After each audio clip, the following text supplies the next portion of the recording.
Never before in modern history has a fully equipped military force, armed with advanced air power, naval dominance, precision defense systems, and fortified infrastructure, faced such a rapid and overwhelming collapse. What makes this moment different is the leadership directing the operation. When orders are given, forces are not held back. They are unleashed, allowed to engage with full intensity from the very first second. The countdown has begun.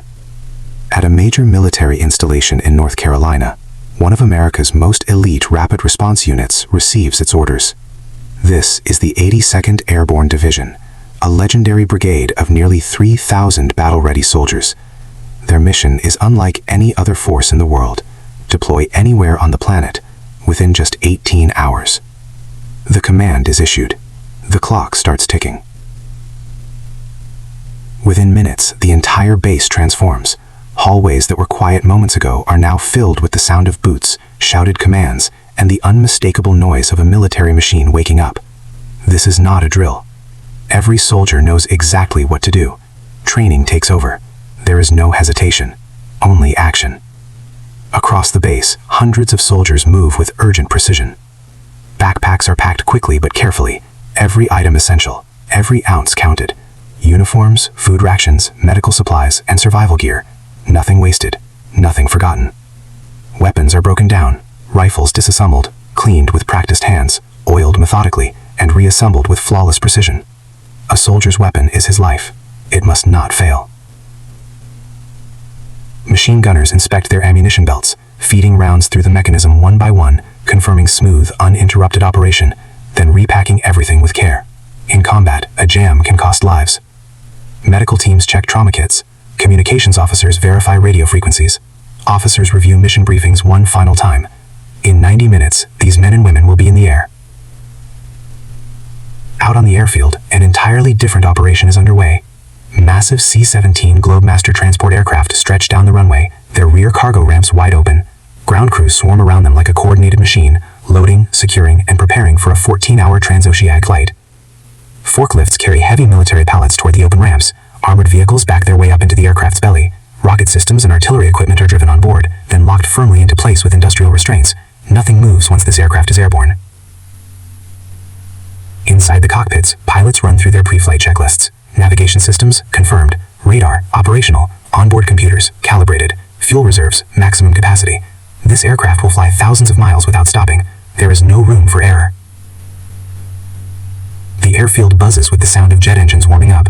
Ground crews back away. The aircraft are ready. Then, the moment arrives.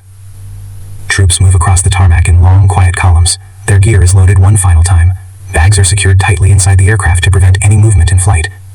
One by one, soldiers take their seats along the interior walls of the cargo hold. There are no windows, no luxuries, just the hum of engines and the weight of the mission ahead.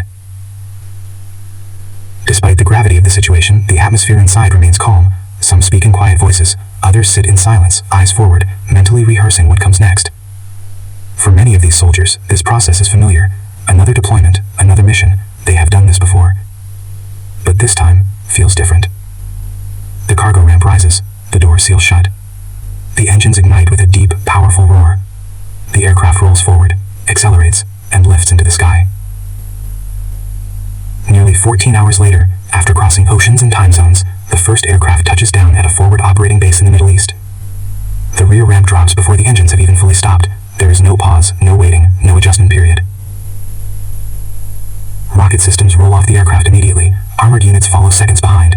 Every vehicle moves with a specific destination. Every soldier has a specific role. Within minutes of landing, equipment is in position. This is the result of years of training and weeks of planning, compressed into hours of execution. But the airborne deployment is only one piece of a much larger operation. At sea, military helicopters are loaded and prepared for immediate launch. Each aircraft carries a full complement of combat-equipped troops. One after another, they lift from the carrier deck and head toward the coastline, reinforcing ground positions being established below. From offshore vessels, amphibious assault vehicles plunge into the ocean. These remarkable machines, part tank, part boat, cut through the water and transition seamlessly onto land, carrying troops directly onto the shore. Behind them, hovercraft follow at high speed. They glide over the surface, carrying heavier equipment, trucks, supplies, communications gear. They hit the beach without slowing down, unloading everything within minutes. The shoreline is secured. The perimeter is established. As the sun begins to set over the desert, the base is operational. Communication systems are active, defensive positions are manned, every soldier knows their assignment. Above, helicopters conduct continuous patrol circuits over the surrounding terrain. Their mission is simple and absolute: detect any threat before it reaches the ground. One aircraft lands to refuel, another is already in the air before the first touches down. The watch never stops. Machine gunners rotate, radar sweeps, satellite imagery update in real time. This is not an occupation. This is not a show of force. This is a message, delivered with speed, precision, and overwhelming capability. When the order is given, the response is immediate.